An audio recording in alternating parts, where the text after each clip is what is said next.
Welcome to Knife Chats. If you like what you see, give it a thumbs up, leave a comment, share it with friends, subscribe, and ring that notification bell.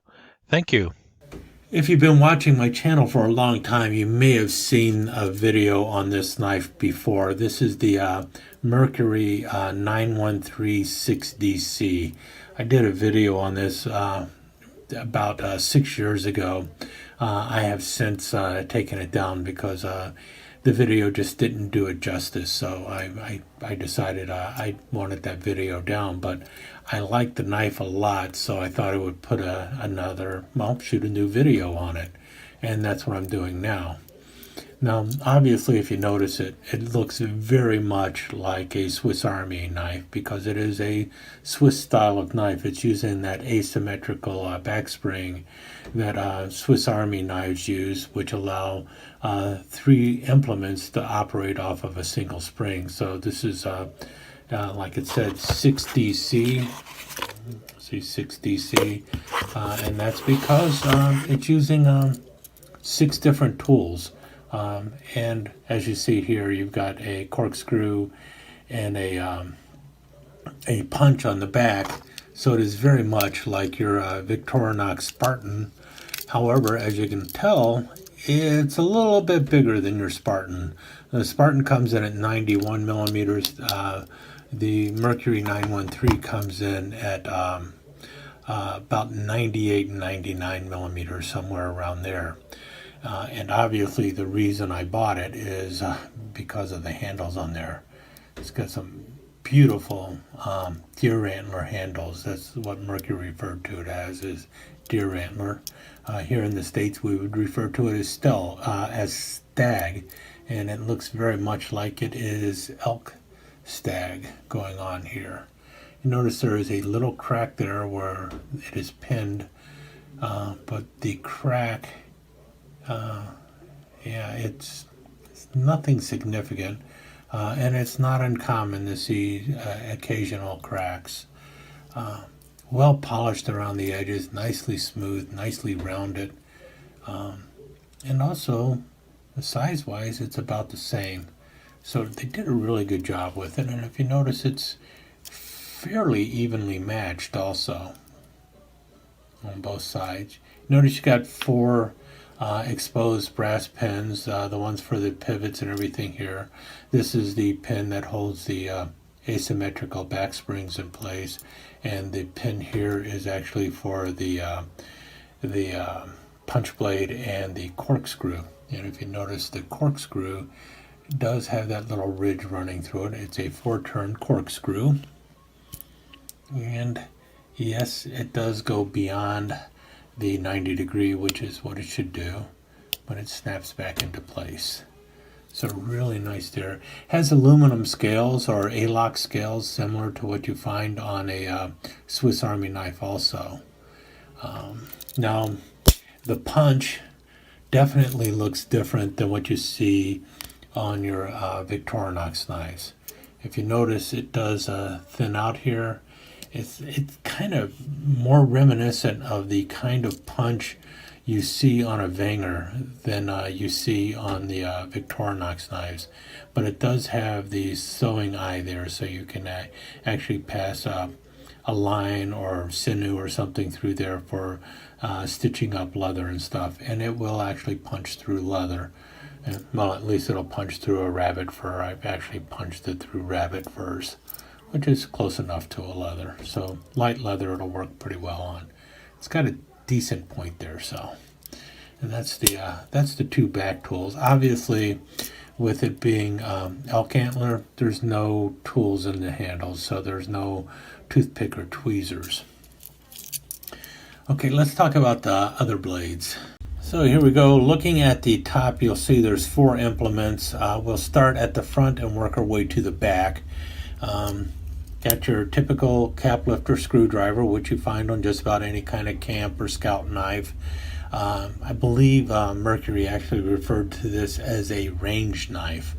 In any case, cap lifter screwdriver. And then on the other side, you have a safety can opener.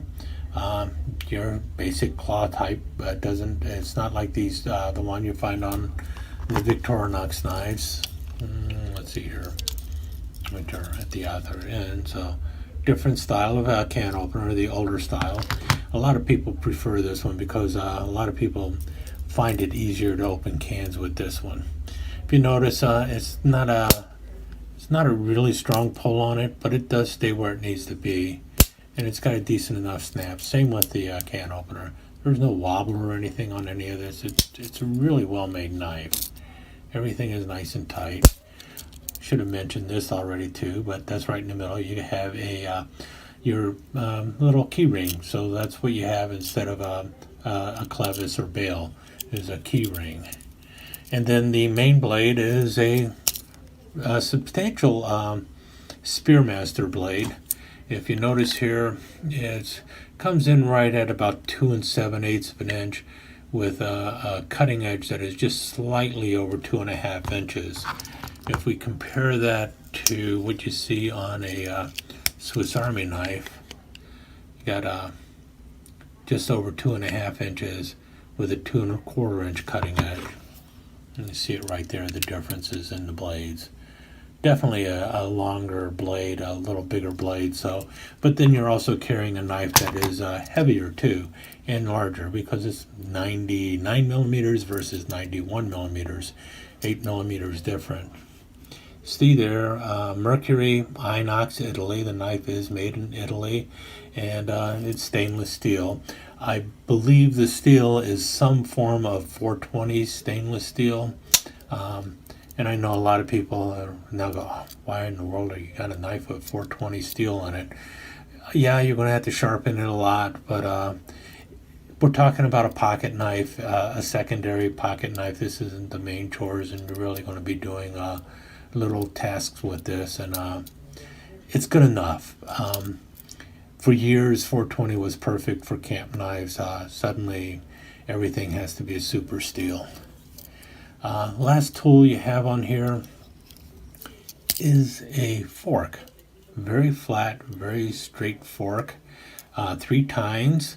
Not extremely large. I suppose if you wanted to, you could go around gigging frogs with it, but I'm thinking more you would be able to poke into a chunk of meat or a piece of sausage or something and pick it up with it and eat it that way. Definitely with it being that flat, you probably do not want to try and eat peas with it. I think they'd roll right off of it. But one of the things, when you're camping, if you end up picking up a tick or something, the fork could come in real handy with that, because if you had a tick that was a little bit exposed, you can actually run that tine on either side of that tick, and then as it gets to the very end there, you can pop it out, then put a little medicine on where you got the tick bite and be on your way. So you could also use this fork for removing ticks and such. So a multi-purpose little fork there, which could come in handier than a secondary pin blade. I kind of like the fork on it. It makes it different than your typical 6-implement Swiss Army style knife. You usually don't find something like a fork on it. So it's kind of like a cross between a Spartan and a hobo, which is kind of cool too.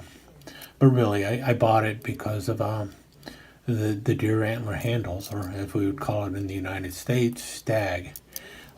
If you notice, you can definitely see it right there. The pins are definitely proud. You can feel every pin on there.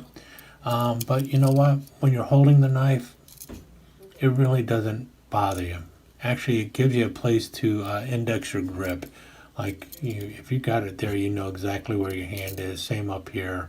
You know exactly where your thumb is pressing into and everything. So, and because they're nicely rounded, they really don't cause much of a problem or anything. I don't think it's going to be catching on any clothing or anything because they are smooth and rounded off. Also smooth here. This is nice and flat. All in all, it's a well-constructed knife made by Mercury out of Italy, and it's one of my favorite Swiss Army style knives. I think that's the main reason I decided I wanted to do another video on it, because I didn't think the original video did it justice. But definitely a pretty cool knife. They also make this is the 6DC. I think they also make a 7DC and an 8DC.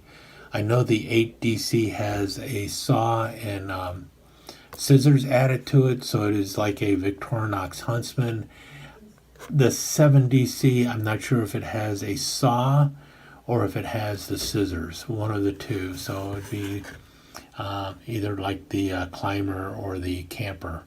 But in any case, pretty cool knife by Mercury, and like I also mentioned, one of my favorite Swiss Army style knives. I mean, after all, you usually don't see them with deer antler handles, so definitely a step above your typical Salador.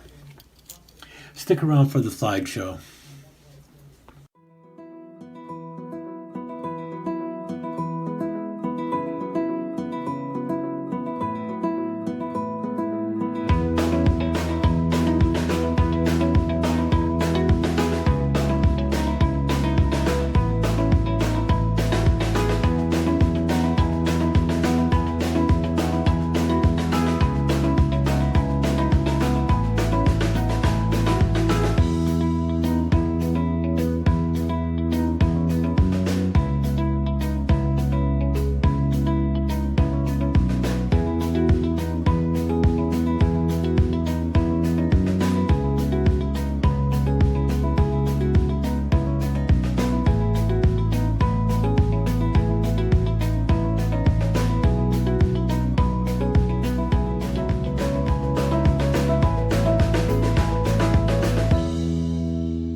Thank you for visiting Knife Chats. I hope you enjoyed your time here.